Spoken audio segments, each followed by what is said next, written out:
Bem-vindos a mais um The Dhub Talks. Hoje estamos aqui com uma visita muito especial, Tim Kniepkamp, meu colega da Alemanha.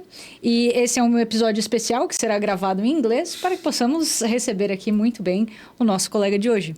Então, Tim, welcome to The Dhub Talks. It is a pleasure having you here. So, Tim is a lawyer, a businessman, and now a legal tech entrepreneur. So, first off, I would like to know how you came to be a legal tech entrepreneur in Germany, because it's very traditional for lawyers there to, well, just continue as lawyers. So how did you become an entrepreneur? Yes. So first of all, delighted to take part on my holidays coming to Brazil. This is a very nice treat to have a quick stop over here in Sao Paulo. So you're right at the outset. Lawyers usually stay lawyers. That's why you study law in the first place. That's quite a common thing in Germany still. So you either become a practicing lawyer, you become a judge, you become a public prosecutor, or work for ministry. Becoming a legal tech entrepreneur is rather rare. So in my case, it was not planned. I always thought I'd become a lawyer in a big law firm. I'm going to practice law just as everybody else does. I'm going to specialize in a field, in this case, international arbitration or dispute resolution more broadly. And this worked out fairly well during my studies. And then during my studies, I met a good friend from Brazil, and he actually came to visit us sometime later in Germany, in Düsseldorf. And we were having a night out, having drinks, having a good party. And then we came back home, and he was tapping on his phone. And we were wondering, what is he doing there? And he showed us his phone. It was like an online arbitration procedure, Arbitranet. And we were so amazed by the fact that it is possible to solve legal disputes online on your phone as the arbitrator, that we just, that evening, being a little drunk perhaps, started to think, is that possible in Germany too? What can we do? And so from that point on, I always say it's a slippery slope. I've never planned this out, but I realized this is an interesting field, so why don't use my expertise in dispute resolution, where I wanted to end up anyways, and the fact that I studied economics and psychology as my minors in my undergrad degree, to build something out of it. And well, here we are. Well, very nice. I see that you have a lot of Brazilian influence in your trajectory, and I'm surprisingly, yes, happy to hear that. More surprisingly, though, it's that you were impressed by the online procedure. I mean, it was an arbitration procedure, but still, I would still imagine that even in courts, Germany would have online procedures at that point, or not? So, yeah, two aspects perhaps here. The one being, yes, clearly we were amazed by the fact. That's true. Brazil in that sense is, I would say, ahead of what we see in Germany. Interesting. Because you just have a different landscape in terms of the tech opportunities in law. Take, for instance, I'm not too much into the details of Brazil, but you have a digital database with all the cases filed currently pending before court, if I'm informed correctly. Yes. Okay. We don't have that. Simple example where you can clearly see Brazil is ahead. And the reason I mentioned that is because upon that database, there are different opportunities for businesses to grow. I know Brazilian companies, legal tech companies, who, for instance, access the database and try to find out what would be a good settlement for the parties pending before the court, and get in touch with them and make that suggestion. That is technically just not possible in Germany. So that's definitely some part of the answer here. And speaking more about Germany, you asked whether it is possible to have digital proceedings in Germany. So we, as I've just pointed out, we don't have an entirely digital infrastructure yet. That's something to come by 2026. What is possible is online hearings. So a specific part of the court proceeding can be done virtually, though it is in practice rather the exemption than the rule. I'm not so firm on the facts. I would estimate it ranges between 5 and 10% of current court proceedings per year that actually take place online. I have a couple of friends who are judges in Germany, and I've been to court with them to witness it myself. And what I can tell you is it's usually a shabby room somewhere in the corner of the court building. It's not a good infrastructure. It takes ages to get everything online. So to cut the answer short, Part one, yes, Brazil is ahead of this. And part two, I would say in Germany, we just don't have that infrastructure yet. Interesting. So one of the things that might give us the opportunity to have that many tech companies is our open source or open data from court proceedings. One of the things that you mentioned, so the possibility of having negotiations prior to even entering or going forward with the procedure is actually one of the options that we have at Juristec. So Anticipate does some of that. It collects the data of a proceeding that has been opened in court, and you can know ahead of the curve, like before being notified that that procedure is there. But it is actually, as you mentioned, only possible because the data is accessible by anyone. And so, yeah, I think Brazil has that opportunity of having accessible data that we can play around with and be more creative.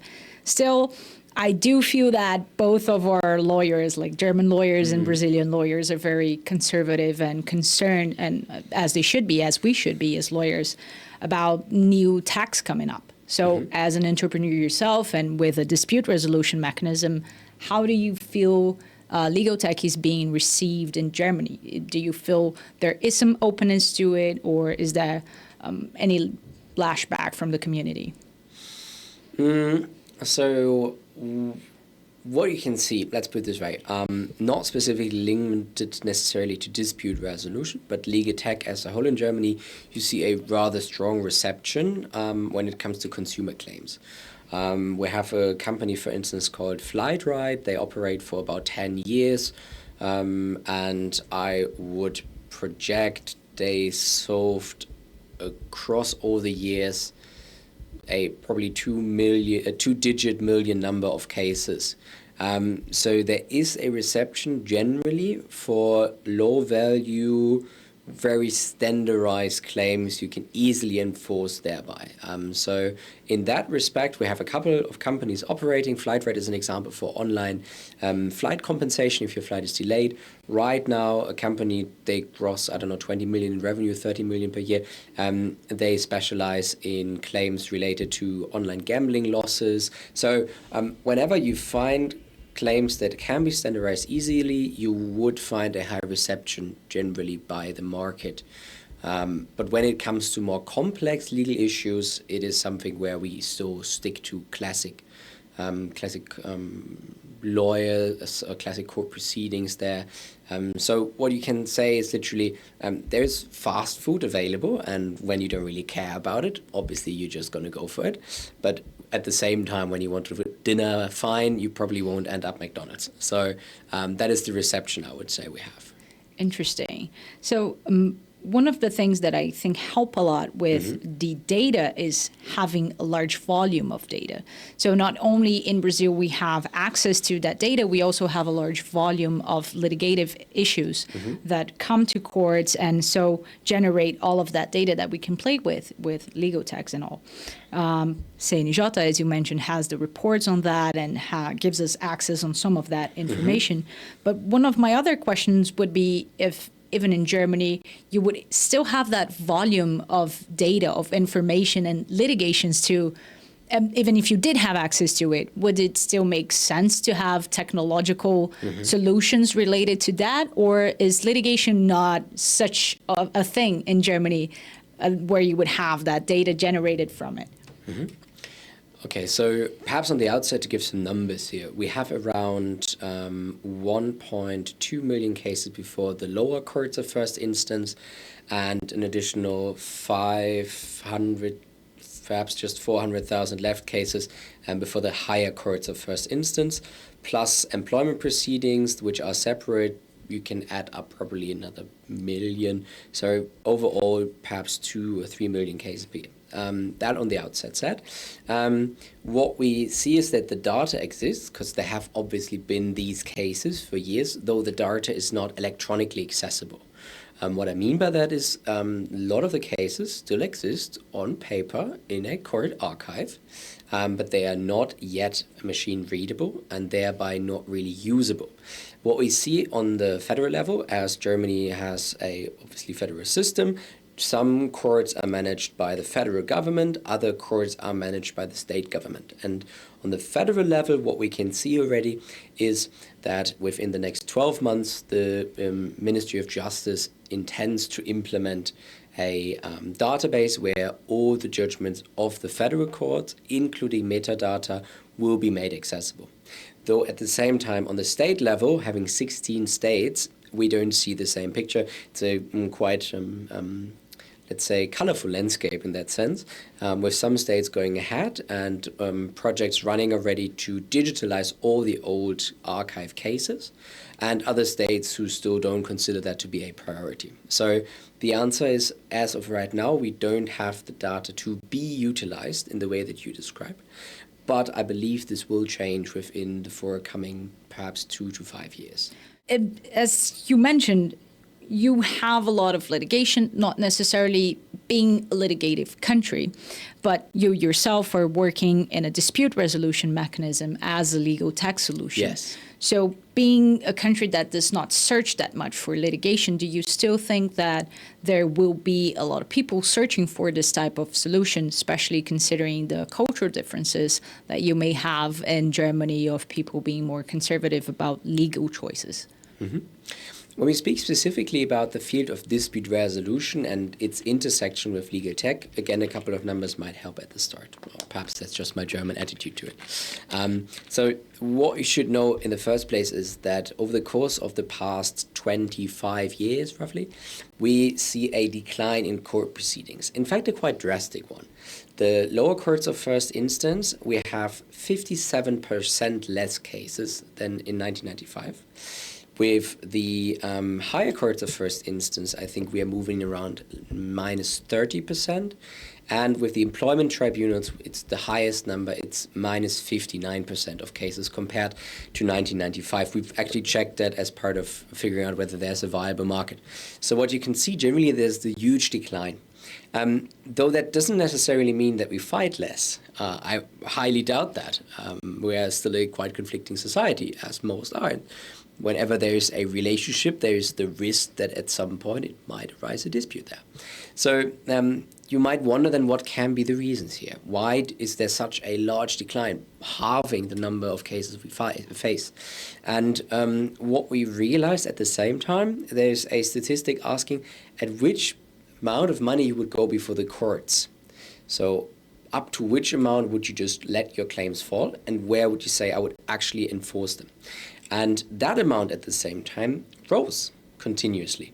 And whilst a couple of years ago, we talked about a benchmark of perhaps 2,000 euros, where underneath you would just let your rights go, and above you would say, okay, enforce them. We nowadays see a number that is closer to 4,000 euros, so it nearly doubled. And that is quite interesting because it tells you that Germans don't necessarily have a problem with litigation. We have a quite strong legal protection insurance market that covers a lot of the cases actually pending before the courts, and they actually finance most of our lawyers in this country. Yet at the same time, the court system, the state court system available is rather unattractive because it takes too long. That's also interesting. Whilst numbers of cases went down, the time it took the judges took longer. And by the year of 2030, we will have 27.5% less judges because they are all baby boomers and they will retire. So what we see is already that the past 25 years show that there is a decline, speaking for its unattractiveness. And for the future, we will only see that this will continue. And while it's 27%, 1 in 4, is a lot, there is a huge difference between the different states. So you would see states like Bavaria in the south, where we talk about 20% less, and you would see states like Saxony in the east, where it's more than 60% of the judges departing. So what I want to point out here is it is the length of proceedings, it is the cost that it takes, it is the complexity rendering it impossible for you to find out whether you have a right or not without legal counsel, and, as we've pointed out earlier, the fact that it is still physical, largely. And so we are a country where we have disputes, though we see a shift where less and less cases happen before the courts, and more cases either just don't end up anywhere, or they are sent towards legal tech companies. They try to find a settlement outside of court. And this is where we come into place, where we come into the picture, if you want to say, and where we say, obviously the court proceedings are unattractive, but we can't change them. I'm not the legislator.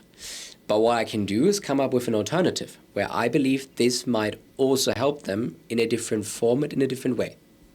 Absolutely, absolutely.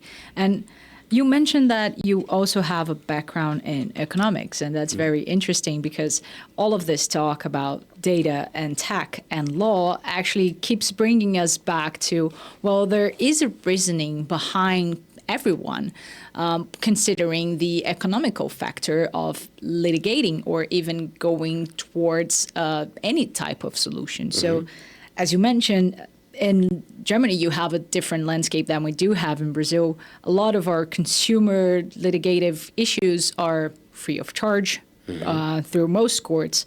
It's still a hustle, so people will still put a lot of thought into going forward with a litigative procedure, just like going to a lawyer and having to consult and moving forward with the procedure has a very heavy psychological cost to anyone. But there's also an economic factor of having to wait very long or not necessarily getting exactly what you want or anything at all. So do you think that more and more this economic factor, be it like monetary or psychological, will play more of a part in not necessarily only litigation, but in all of dispute resolution? Are we becoming maybe more rational about our decisions? Have they perhaps always been this rational and we just now have more alternatives to use it? So what you describe is what we call a rational disinterest. Because for rational reasons, you don't enforce something because economically it doesn't make sense. Because the time you have to invest compared to what you get out of it is not really worth it. That's what we believe at core is why people don't go before the courts anymore. When you ask me whether this plays a role in dispute resolution, the answer is yes and no. Because it plays a role in the initial decision to enforce a claim, though it is less about, in most instances, at least in Germany, whether you believe you get amount X or Y out of it, because you don't really can forecast that. You don't really know how it's end up before the courts. We have this funny saying where we say, out on the sea and before the court, you are in God's hand, because you cannot know what's going to happen eventually. And this is quite true. So in that sense, no, it doesn't really much play a role, because you're not able to validly assess what you can get out of it or not. Yet, as I've pointed out, we have a quite strong system of legal protection insurance companies who, assuming that your dispute is covered by the insurance policy, would ultimately compensate for whatever you incur as a party to the dispute, may it be the one claiming or the one responding to a claim. So when it comes to that, it does indeed play an economic role, because when you realize that you can get yourself the entire thing funded by an insurance company you've paid X years for, you will most likely say that you're going to enforce it. Whilst when you realize there's no way that they're going to fund it, yes, economically you're going to think about whether you're actually going to make the effort. So the risk of litigation in terms of finance, in terms of what it might cost me, plays a big role. And perhaps a second thought there that is about procedural law here. The general rule under the German procedure, civil code, is that whoever wins before the court takes it all. So you win, you're not going to pay. Yet there are exceptions to this rule. Again, coming to employment specifically, there's a rule that always both parties have to cover the costs for the lawyer, regardless of the outcome of the case. So that is something to wager in as well, because it might influence your decision in favor or against it. And perhaps my third and final thought on that one, when you asked whether it plays a role for the parties, I would say it does, depending on the design of the process. Because when coming back to what we do as a company, we actually want them to only think about it economically. We want to ask them in private, in confidentiality, what are you willing to pay not to get sued? What are you willing to accept not to sue? And thereby it is the goal. And we reach this goal by the way we designed the process, and thereby we influence them towards thinking economically only. in order to leave out legal complexity and emotions on the other side. So this is something that is not incentivized by a classic court proceeding. And so I would say you can influence people there depending on what kind of a forum you place them in. But I wouldn't say that this is necessarily a natural process that happens already.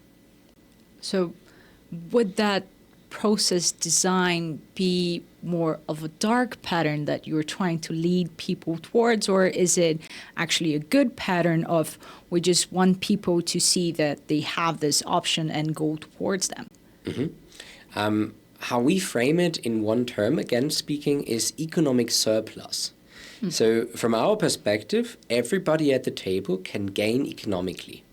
If you are the claimant, and usually you would have the litigation risk, the risk, as I've pointed out under German law, to maybe cover all costs and not gaining a single penny.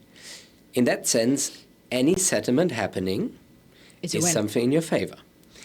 If you take the respondent on the other side, he faces the risk of being charged before court. And if he believes that the claim is valid, he has an expectation value. Let's say, for instance, it's a 10,000 euro claim. You believe there is a 60% chance of you losing. Then the expectation value is 6,000 euros. If you are able to settle for less than that, it's economically attractive. If you are the lawyer at the table, at first glance, it looks stupid. Why should I take part in this proceeding that cuts down my hours, that cuts down my work? Well, exactly for that same reason. Because the fees that you gain as a lawyer under the German code of compensation for lawyers is fixed by the amount of money on the table. So it doesn't matter whether you work 10 minutes and you use a settlement mechanism like ours, or whether you go before the courts and you face hours of negotiation and preparation. So there's an economic attractiveness for lawyers taking part because we lower the work effort while the amount of money they make is consistent, which means that their hourly wage is higher. And for the courts, as I've pointed out, given that we will have a decline in judges available, it would make sense to take the penny claims and those that don't have a complex legal point to be decided, to be taken out of court in order for the courts to focus on the complex legal matters where it actually is relevant that a human being with 7 to 8 to 9 years of legal education will assess the case with all their brain capacity. So there's an economic attractiveness for the courts. And finally, as I've pointed out, we have a strong legal protection insurance market. Legal protection insurance, they jokingly say, our favorite customer is the one that never has a dispute. I understand that. That's simple. Of course. Our second favorite customer is the one that wins before the court because we can compensate everything that we've charged. Though the one where we have to go before the court and risk of paying eventually is quite an expensive one. Or we have to cover if they lose on the opposite side. So for them it is economically attractive to find a quick and easy resolution mechanism. Although because what you can see in society, and they do studies on it, that the more people, especially the younger ones, they have no interest in a 1 or 2 year court proceeding. They want to find a swift solution in a couple of weeks. They don't care if you pay for the entire proceeding. That's nothing they want. And so therefore, even as a legal protection insurer, there's some value to it. And so if you ask me, you can probably tell the opposite story. But don't want to say that's not possible. Though from our perspective, there is something on the table for everybody involved. It's very interesting that you keep repeating the story throughout different lenses where people are always being rational and very economically focused on all of their decisions, though it is in practicality very hard for lawyers to think and economically. I do feel, maybe coming from my own lawyer background, or maybe it's the Brazilian legal landscape that brings me to that, it is hard for us to look at procedures and cases and see the economic factors or the numerical factors behind everything. So it's very difficult for us to, as lawyers, look at an issue and think about the economic perspective and numerical benefits or downfalls of everything. And do you think that if you could have access to all of that core data that you don't at the moment, this would shift the landscape in Germany to more economically focused decisions, whereas we could have all of those procedures like the penny decisions being held and different solutions or different mechanisms, and just leave the complex legal issues to the very highly qualified double Staatsexamen judges. Yeah, okay. Perhaps two thoughts. The first one being again about design. As I've pointed out, design can matter. The form in which you place the parties plays a role in their willingness to settle, in their willingness to look at a dispute economically. And to not just speak on abstract, but give an actual example, there's a US company, which is pretty much, after we thought about the Brazilians, we went to the Americans. And so what they started to do in the late 90s already, think about it, at a time where in Germany about 4% of the Germans use the internet. They already were able to solve legal disputes electronically. The company is called CyberSettle. There's a wonderful case study by Harvard Business School where they unfold the growth and the ultimate failure of the company. Funny enough, it resurfaced on the 1st of January 2024, so we're going to see what will come back there. They came back from the graveyard, if you want to. But what's interesting with them is they exactly did that. They exactly only asked companies on the one side and private individuals on the other side of a claim, what they're willing to accept, not to sue, what they're willing to pay, not to get sued. And they solved more than 200,000 legal disputes with a success rate of 2/3, a return on interest of more than 1,000%, and I think they've cut short court proceedings by more than 100 or 150 days on average per case. And the response rate of lawyers to a claim, if they're playing for the respondent, was more than 90% in the first 10 minutes after the case was actually read on the platform. So it was absolutely fascinating because it tells you two things, at least speaking for American lawyers. They appear to be tech savvy or tech capable enough already in the early 2000s when it really unfolded. And they appear to be able to think economically. Because when you think about settlement, ultimately this is what it's all about. What you're willing to pay, what you want to get, and you figure out a solution. Yes. Tricky and interesting is how you get them to find that common ground. But that's something we can talk about later.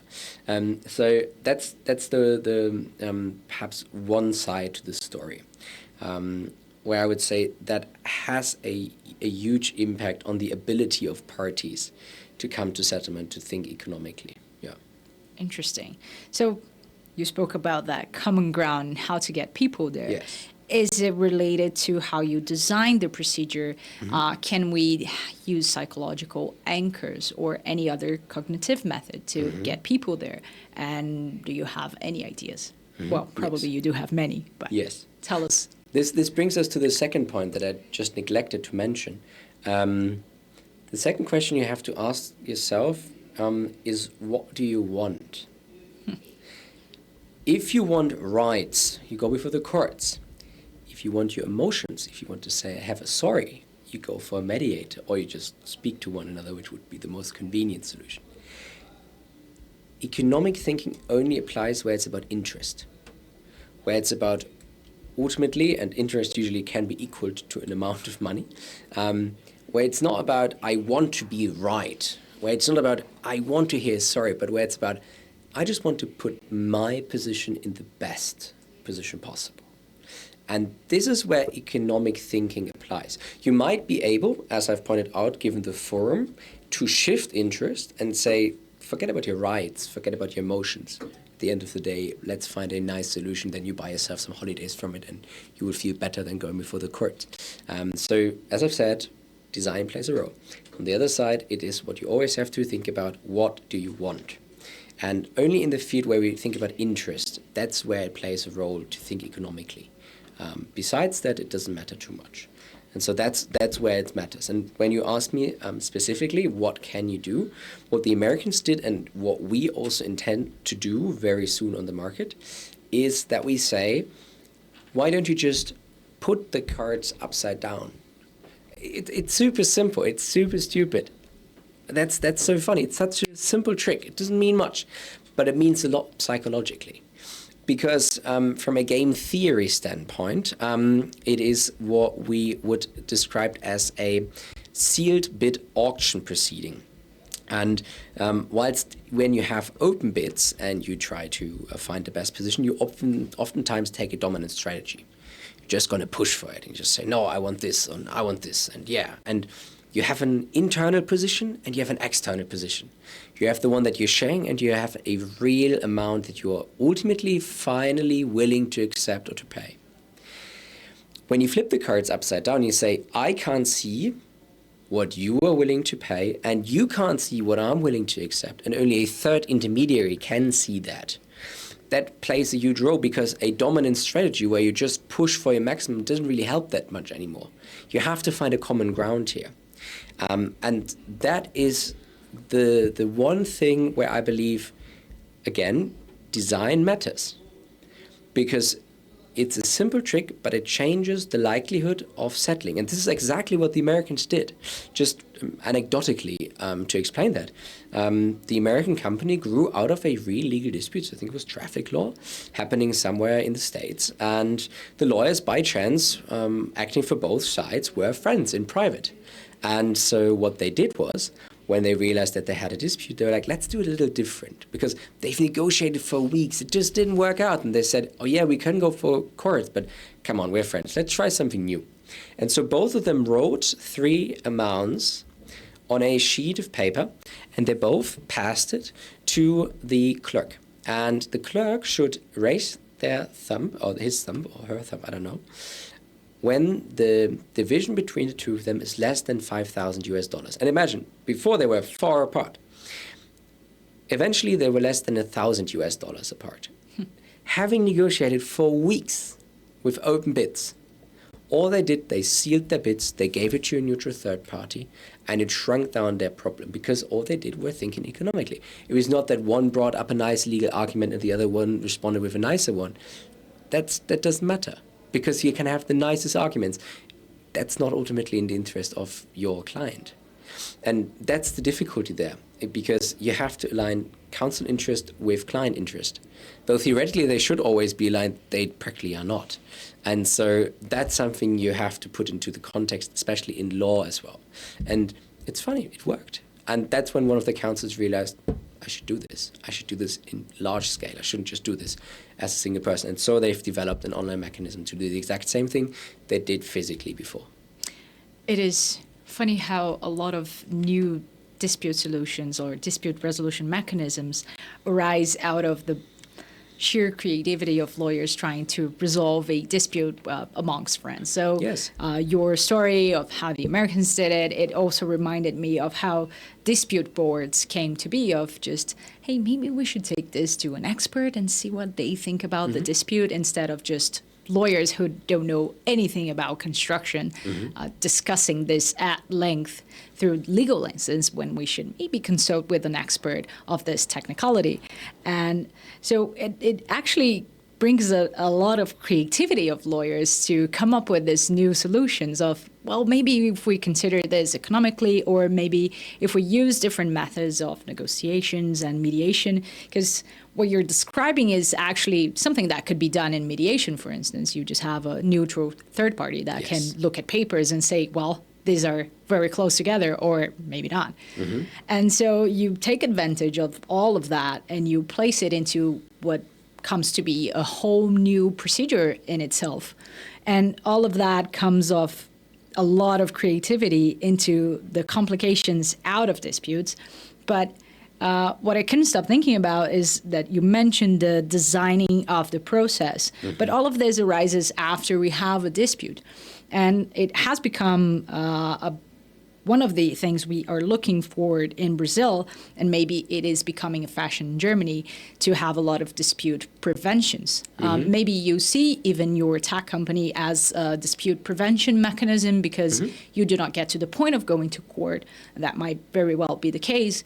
And we can look at some points of it as, well, also, if it came to the point where we need to negotiate, then we do have a dispute. So is dispute prevention a growing trend in Germany, as it should be everywhere? Because I think we are all looking for a sphere where we are not disputing that much, at least not legally. What we used to say is legal disputes only know losers. There's no winner. That's the clear truth. And so it is the direction we see, not only in Germany, but even beyond. Just to point that out, if you think about the UK, for instance, there's a wonderful book written by Richard Susskind, Online Courts and the Future of Justice, one of the many that he wrote. And he explains thoroughly how this is exactly what the Brits do. They change from a system that is focusing on dispute resolution, as you've pointed out, a dispute has arisen, towards can we already extinguish the flame when it's still very small? Is this an option here? And there are a variety of forms and a step-by-step procedure. You can call it an escalation letter, where the amount of time and resources increases stage by stage, where the complexity increases stage by stage, where you try as much as possible to solve early on, because this is where you still can find somehow winners, if you will. And so this is a trend we see in the UK. We see it in British Columbia with the online resolution tribunal that is state-run there. In Germany, what I would say is there are initiatives, though the problem is the first instance courts lie in the hands, so they're run by the states, though the civil procedure code that is applicable to these courts is run by the federal government. And so what I struggle to see is to have a federal orchestrated state-run platform where this happens. So the problem might at this point be the federal structure. So we have the debate in Germany, and there are action groups or teams within the Ministry of Justice on a federal level working on it. Though, in all fairness, I struggle to see it soon. So that's why we believe that there is a market for private companies to offer that, because we just don't anticipate it yet to be run by the state soon. Okay, yeah.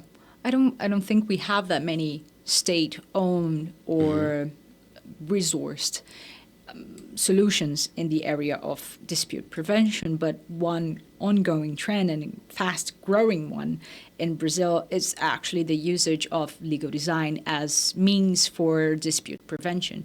So one of the many understandings that we came after a lot of that data analysis out of court procedures is that many disputes arise out of people just not understanding or not coming to an understanding of wording of contracts and legal documents. So one of the things that we've been trying to do here in Brazil is to use legal design or visual law to reimagine those documents so that people can bridge that gap between the message and the receiver. And as far as I know, in Suitcase, you also are applying some of that in parts of your procedure. So can you tell us a little bit about it? Yeah, legal writing is a nasty business. I totally agree with that. I think this is something Brazil and Germany, they have in common. So there's no difference there. And so a classic layman will always struggle to understand the complexities of legal writing. That's just a given.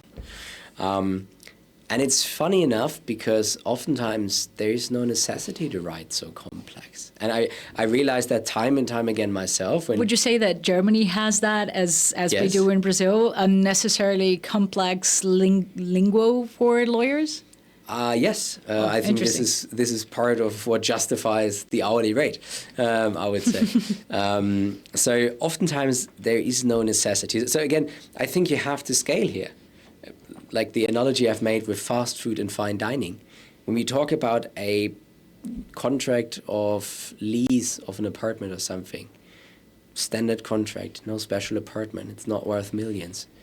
You can work with a simple template. It doesn't have to be a 10-page contract, in my view. Obviously, at the same time, when you have a multi-billion-dollar contract, please get to the best lawyers in the country and let them write it. The same applies to dispute resolution, I would say. And it applies to the way that we write in the sense that contracts in Germany are complicated and they're usually still Times Roman, size 12 in black on a sheet of paper. That's how we write contracts. That's also how we like them to be signed. And it's so funny because when you then just apply basic principles of design and you just decide, okay, why does it all have to be one font, one size, one color, whatever else? And you try to put different layers into it, layers of importance, layers of what I should read, what I can neglect perhaps as a layperson, layers of how can I visualize specific aspects that might be relevant. You realize that lawyers in Germany are marveled. They like it. They don't necessarily have a problem with it. They just would never come up with it themselves. Because what you see, at least speaking for the German education law, I know here in Brazil it's way quicker. You can do 3 years of law school, you do the state bar, you just get your beard growing and you can practice before the court already. It's 5 years of law school. 5 years, okay. Not just 3. It just doesn't take us so many states exams. Yes, yes. What I want to say here is it's really complicated. It really takes long. And this education, and I'd like to hear how it is in Brazil, our education is really tailored towards becoming somebody who is a jurist. Because the way our legal education is framed comes back from or dates back into the time of Prussia. So this is how, and back then everybody who studied law should most likely become a statesman. And so it's not tailored towards the direction of saying, how can I design a contract? Like the idea of designing a contract is outspoken to most lawyers. You don't get this economic thinking because you just don't learn it in law school. You don't think about the psychology behind a dispute. And so that's what we are trying to do different by saying this is what we incorporate into our thinking. Is this easy? Because I ran through that kind of legal education. No, at times it's really hard. Just to give you an example, when I write text for the website or for the web application or for contracts, what I do is I hand the text at the end to my IT co-founder. And he's not a lawyer, and he hates legal German. And so whenever he reads that, he's crossing out things. It's like, no, too complicated. No, makes no sense. I don't understand that. And so I get my text back, and I look at it, and I think I wrote easy German. And he's like, no, too long sentences, too complex words. You can write that easier. And so we have that process, even with us, time and time again, where he's like, is this really understandable? Or is this you showing off with your German skills? And so this is something I still have in my everyday life. And if I struggle with it as somebody who is prone and open to have a change there, you can imagine how it's going to be if you're a classic lawyer practicing for 20, 30 years. Yeah. As lawyers, it is very hard for us to be rid of that usage of using, well, in my case, obviously not legal German, but legal Brazilian Portuguese. And it's funny, I don't know if that happens to you, it happens to me very often. I am very used to trying to simplify legal cases or explanations and trying to explain it to people that are not necessarily lawyers. But whenever I'm talking about a legal subject, it is very common for me to just switch back to that lingo and use complex language and feels right at home, right? Those not necessarily technical terms, but just terminologies that you're very used to saying when you're speaking about law and legal cases, and they're not needed for in that context, especially if you're talking to a non-lawyer. Yes. It is funny though that you mentioned that Germans are still very attached to paper and printing, because one of my experiences in Germany was thinking about the German efficiency and then getting there and figuring out all the bureaucracy, which is funny to me that the same country that started Bauhaus movement and all of that, lean design processes, also is a place where you will still have to print out so much paper to sign. And do you think this is going to change with this new legal landscape of visual law and legal design and more tech companies appearing in the market? Mm-hmm. So I think we have to distinguish there between regulatory requirements and social habit. Because a couple of the things that you describe, though the absolute minority, not the majority, is legal regulation. So if you want to, for instance, buy a property, a piece of land in Germany, you will have to go before a notary, and he will have to signify your signatures. It's a rather tedious process. Very similar to what we have here still. So, but that's something that was not going to change soon, because The notary is attached to a system of public registry. That public registry should be kept clean. In order to safeguard that, you use the notary. So I doubt that this is going to be changed. But what we see is that the majority of contracts that are still signed physically instead of electronically, they don't have to be. So I would say the number of cases where this is necessary is small. It might not change necessarily. I think this is something probably going to stick this way. But coming to social habit, I see there's a huge potential where you just go to the lawyer and you ask them, and you're like, you do that on paper, right? And he nods and says, yeah, I do. And you're like, why? And the answer usually is, well, we do it like that since I started practicing. And this is my favorite one because this is where my ears get big and I'm like, this is interesting. You do it since you start. That's the only reason. This is the justification for sending paper around. And I said, well, that is the reason. So there is a change, though the role as a lawyer, as I understand it, is to mitigate risks, to keep an eye out for risks. And contracts are not there for the good times. They're there for the worse. And so you try to find solutions in case that things go wrong. And so for a lawyer to change that mindset and change towards something, especially where it's the social habit that is the driver and not regulatory requirements, it's rather difficult because you just try to prevent every risk you find on the table. And every slight change away from a system that worked fairly well for you is a change you will highly question. I'm used to saying to people that contracts are a lot like road signs. Mm-hmm. If it's there, it's probably for a reason, and there's probably a bad story behind it. And nice. Sometimes you look at those alligator signs by a lake, and you're just like, I wonder what happened for the first person to figure out that this was an alligator place. And that's how a lot of clauses appear on contracts, right? That's a lovely metaphor, yes. Yeah, you just have a terrible story, and then you're like, yeah, maybe I should write this down. And then with time and internet, we now have many templates that go 100 clauses long, and might not even need that many because a lot of them are just legal requirements. You don't have to repeat yourself from the tax law to the contract. So it's really about, well, how far have we gone to mitigate that risk? And sometimes it will give me a lot of those American signs of parking spots. If you've ever been to Washington, D.C., this is my one experience with their signs. You will have like 3 to 4 different signs telling you when you can park, where you can park, when you cannot park. And you will have to analyze 2 to 3 different signs just to figure out if you can be parking in that spot. No good user interface. It takes forever. It takes forever. And it's a terrible, terrible user interface, especially in a place where a lot of people might not have great vision to see the signs itself or speak that great English. So maybe just numbers would be better. Well, so it takes a lot, and it just brings you to that maybe uncanny valley, because we had this one case in Brazil where there was this company that tried to reimagine tax paper, and they sent it out to people, like redesigned, very beautiful, gorgeous work, and they sent it out to people. And once they saw it, because the social habit was, well, papers from the state have to look very bureaucratic, and they have this standardized look to it. When people received something redesigned, they were like, wow, this feels very uncanny valley. This feels like a scam. And Brazil, unfortunately, has a lot of scams. So people started notifying each other as, well, this does not look like it came from the mayor house, so it must be a scam. Just throw it away and don't pay your taxes.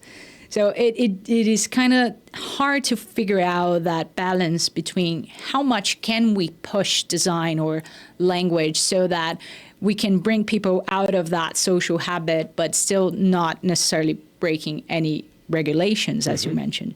And do you feel like we are moving towards that, maybe in Germany or even in Brazil, if you have any experience here, where we are redesigning procedures and documents and even our legal mindset towards something that actually makes sense and is not just, well, people will be awkwarded out by it. What you describe is a very classic story from marketing, in fact, because there were, in the 20th century, I believe, at some point, baking companies who decided we can put all the ingredients into one bag. The only thing you have to do is add water or milk. And the thing was, it was super lean. It was such a simple process, exactly as you described. They put out a lot of effort away. It was great. People understood what they have to do. Toss it in, add some water, you're good to go, and just bake it. The thing, though, was in this case, predominantly housewives, they felt like they were not needed anymore because all they had to do is toss it into a bowl and add some water. And so they rejected it. And so the market rejected it because they were the ones who were the buyers at the end of the day. And so all they've changed is they've added that you have to put an egg into it. It was super simple. Like you could have had what you need in the bag. But just that they've added the egg to the recipe meant that the housewives felt like they had a role again. And meant that ultimately that was how they broke the market. What we can take away from this is, there is, as you've pointed out rightly so, no clear answer as to whether a more lean process necessarily will lead to a better conversion. Because what you have to wager in is the fact that, especially in this applies particularly to legal tech, you still have this mindset, quite rightfully so, that you want something that is of quality. If you want a contract, you want the contract, might be a template, but you want it to work. You want it to be fine. And so it is such a difficulty to find a way where it is so simple and so lean that it's easy and all you have to do is think about it for a split second, whilst at the same time providing a lot of value to it. And so as the example of the cake and the egg shows, sometimes making it too lean can mean that it will not be accepted by the market. Though to find the egg in this recipe is rather difficult because in legal there is no clear-cut answer. But when we stick to the metaphor, we have to think about all the ingredients you put onto the table. And you might find one that adds the value to it. We, for instance, believe that it is a very high-level quality contract that we provide, or it is a high level of analysis of the case, not its legal prospects, but given on past cases, how likely you are to find a solution that we will wager in. And we hope that this is the egg, though I don't know it yet. I have to figure it out.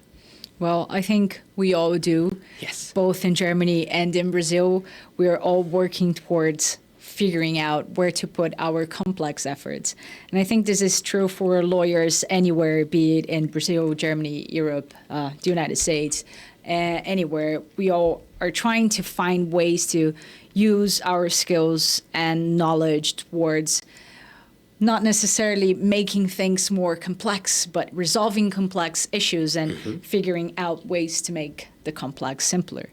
So I hope that in the future, tech will bring us better solutions and we can design better solutions for legal landscape, both here and in Brazil. I hope that Brazilians can learn more from German experiences, since I hope so too. You've learned so much from our tech landscape. It's actually a pleasure to hear that, because at times we Brazilians tend to think that we are just learning more from Europe and the old world than they are from us. And it's refreshing to hear that, well, we do bring inspiration to others.